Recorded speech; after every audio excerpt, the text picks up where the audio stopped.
Oi pessoal, tudo bom? Hoje nós vamos apresentar o trabalho de sucessões, né? O meu grupo é formado por mim, Jaime, Diógenes, Adelaine e Francine. Bom, o tema do trabalho de hoje é analisar uma decisão testamentária. Na decisão que nós vamos apresentar hoje, a autora pede para que lhe seja reconhecido o direito com base, nos pontos, nos imóveis e na quantia de valores que o de cujos deixou para ela. Porém, 2 dos 3 filhos não reconhecem, não querem passar o imóvel e a quantia em valores. E no decorrer desse vídeo, nós vamos mostrar o que irá acontecer nessa sentença e se é válida ou não. Olá, eu me chamo Adelaine e eu vou dar prosseguimento falando sobre a validade ou possibilidade de revogar o testamento ou cláusula testamentária. Por ser essencialmente revogável, o testamento pode ser desfeito a qualquer tempo pelo testador, independentemente da apresentação de justos motivos, desde que ainda presente a capacidade testamentária ativa, requisito necessário à validade do ato de disposição de última vontade. Desta feita, a manifestação de vontade do testador, o sentido de revogar o testamento já feito, fundamenta-se no princípio da autonomia privada e tem um condão de invalidar a disposição testamentária anterior, caracterizando-se por ser um ato unilateral, personalíssimo, solene e não receptício, ou seja, não depende da concordância de terceiros. Também em observância à vontade do testador, são nulas as cláusulas pré-excludentes de futuros testamentos e também as que dizem ser irrevogável o testamento feito. A pessoa não pode vincular-se a não revogar o testamento ou codícilo, ou qualquer disposição de vontade ou cláusula testamentária. A possibilidade de revogação é um direito que o testador tem de não dispor, tendo uma eficácia extunc. Assim, o autor da herança pode nomear livremente os herdeiros testamentários que quiser. Caso se arrependa, poderá a qualquer tempo e por quantas vezes quiser alterar as cláusulas anteriormente dispostas, poderá emendá-las ou simplesmente revogá-las. De um modo geral, os testamentos devem ter testemunhas, devem ser lidos para elas e assinado em seguida. Ocorre que, em circunstâncias excepcionais, como sequestro, isolado no meio de uma estrada deserta, acidente de veículo, refém em mãos de criminosos, isto é, sempre em circunstâncias excepcionais, a pessoa pode redigir o seu testamento de próprio punho, declarando um momento difícil e que atravessa de excepcionalidade. Com ânimo no artigo 1876, diz que é imprescindível a presença de pelo menos 3 testemunhas no testamento particular. O artigo expõe que o testamento particular pode ser escrito de próprio punho ou mediante processo mecânico. Parágrafo 1º. Se escrito no próprio punho, são requisitos essenciais à sua validade, seja lido ou assinado na presença de pelo menos 3 testemunhas, que o devem subscrever. Parágrafo 2º. Se elaborado por processo mecânico, não pode conter rasuras ou espaços em branco, devendo ser assinado pelo testador, depois de o ter lido na presença de pelo menos 3 testemunhas que o subscreverão. No artigo 1879 do mesmo diploma, ele flexibiliza a exigência de assinatura de 3 testemunhas.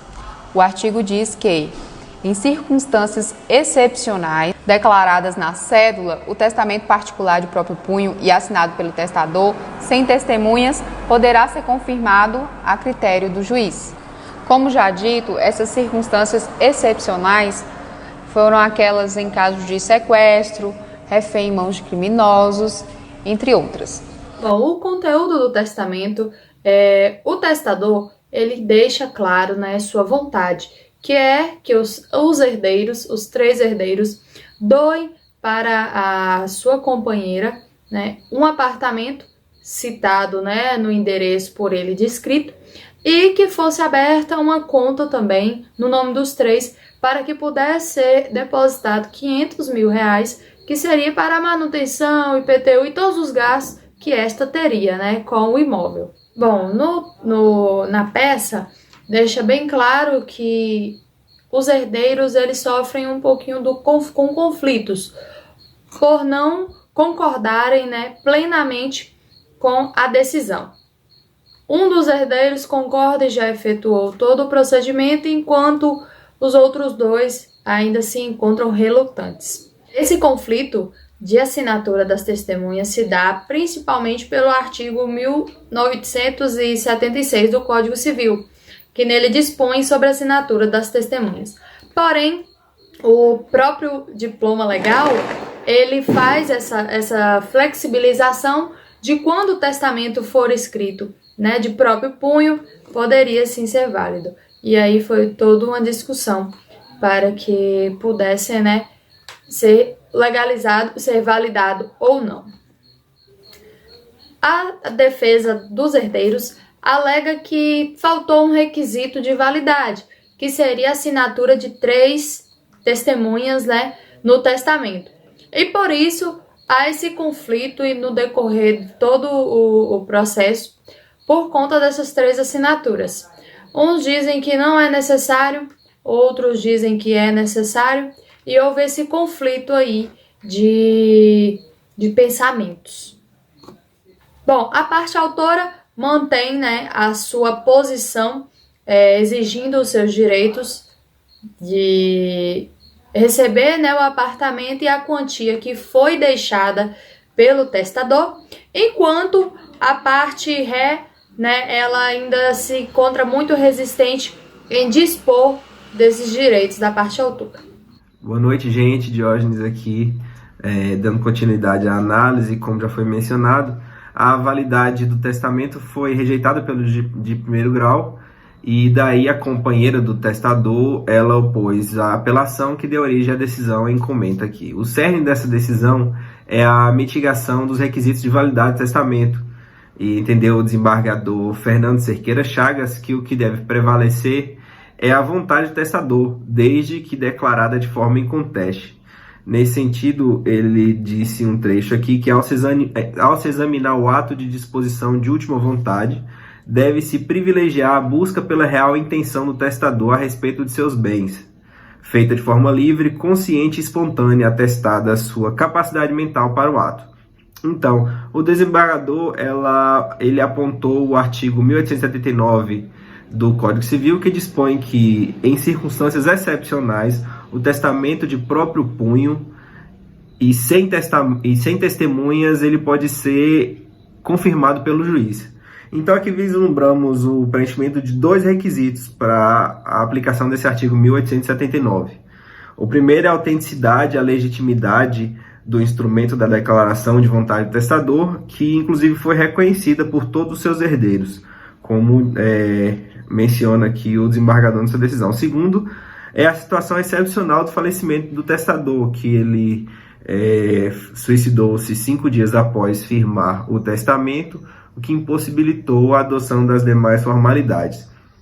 E por fim, é importante aqui ainda ressaltar que o magistrado ele aponta o princípio da conservação do negócio jurídico. Mais uma vez, ele assevera aqui a primazia da manifestação da vontade do testador. Para concluir mais um trecho aqui, ele diz que, com efeito, o STJ vem mitigando a existência da observância restrita dos requisitos legais do testamento, sob o fundamento de que a formalidade não pode se sobrepor ao conteúdo, devendo, portanto, prevalecer a vontade do testador quando, em hipóteses excepcionais, as circunstâncias específicas levem à conclusão de inexistência de dúvidas sobre o que foi por ele desejado. Então é isso, em cerne, o que conceitua a decisão, o fundamento dado pelo desembargador aqui é que a formalidade do ato não deve se sobrepor ao seu conteúdo. Muito boa noite a todos e obrigado.